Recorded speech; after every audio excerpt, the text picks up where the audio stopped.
Have you ever stepped into someone's yard in spring and wondered how on earth they managed to create that explosion of color so early in the season? Here's the shocking truth.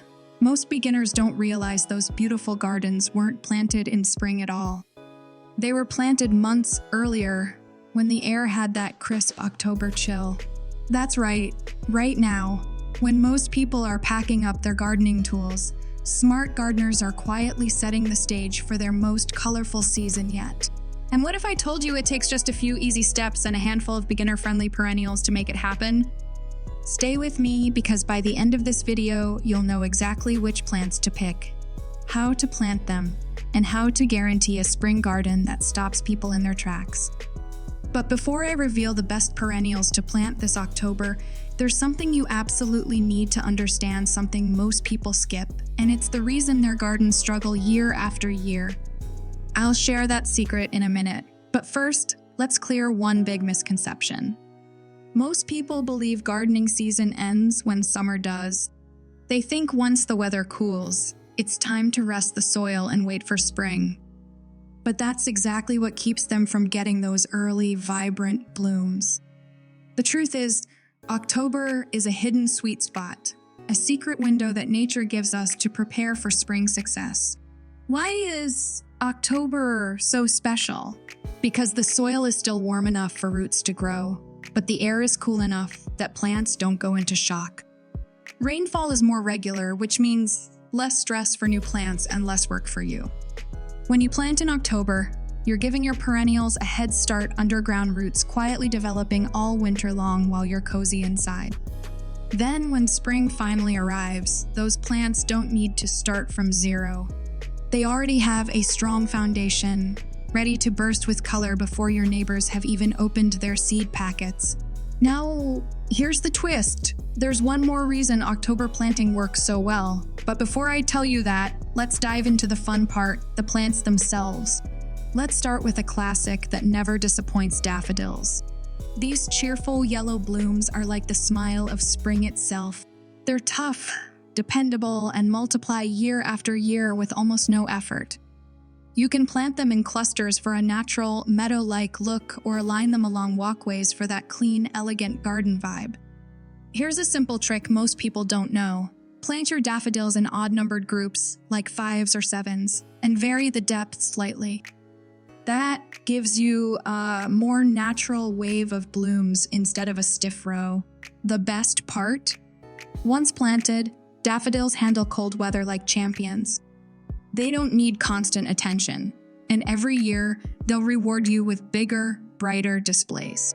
Now, I know what you're thinking: daffodils are beautiful, but what about shady spots where the sun barely reaches? That's where hellebores, also called Lenten roses, come in. These are the quiet heroes of early spring. When almost nothing else dares to bloom, hellebores push through the cold to deliver deep purples, creamy whites, and soft greens that look like something out of a fairy garden. They thrive in partial shade, love rich soil, and once they're established, they need very little care. Just imagine while your neighbors' gardens are still gray and sleepy, yours will already have life and color whispering. Spring is here. But before you rush to plant them, there's one small step that decides whether hellebores truly flourish or barely survive. I'll explain that in a second, because it ties into a mistake most new gardeners make. Next up, meet creeping phlox, the plant that turns ordinary ground into a living carpet of pink, purple, or blue. This one's for those who love easy wins. Once planted, creeping phlox spreads beautifully, fills gaps between stones, and creates that perfect burst of color at garden edges. It's drought-tolerant, low maintenance, and even attracts butterflies. You don't have to baby it, just give it a good start in October, and by spring, you'll have a cascade of color that looks like it took years to create. Here's the secret, though spacing matters. Too close, and they'll compete for nutrients. Too far apart, and the magic patchwork effect gets lost. About 12 inches apart is the sweet spot for dense, even coverage. Now remember that step I said makes or breaks your perennials? Here it is: soil preparation. You could pick the best plants, but if your soil isn't right, your results won't match your effort. October planting isn't just about timing, it's about creating a home your plants can thrive in. Start by loosening the soil and mixing in compost or organic matter. This gives roots room to spread and nutrients to feed on through winter. A well-drained bed prevents waterlogging, which can rot your perennials before they even get started. Once you've planted, give everything a deep watering, not a sprinkle, but a good soak that encourages roots to reach down. Then, add a light mulch layer. It keeps moisture in and the temperature steady. It's like tucking your plants into bed before winter.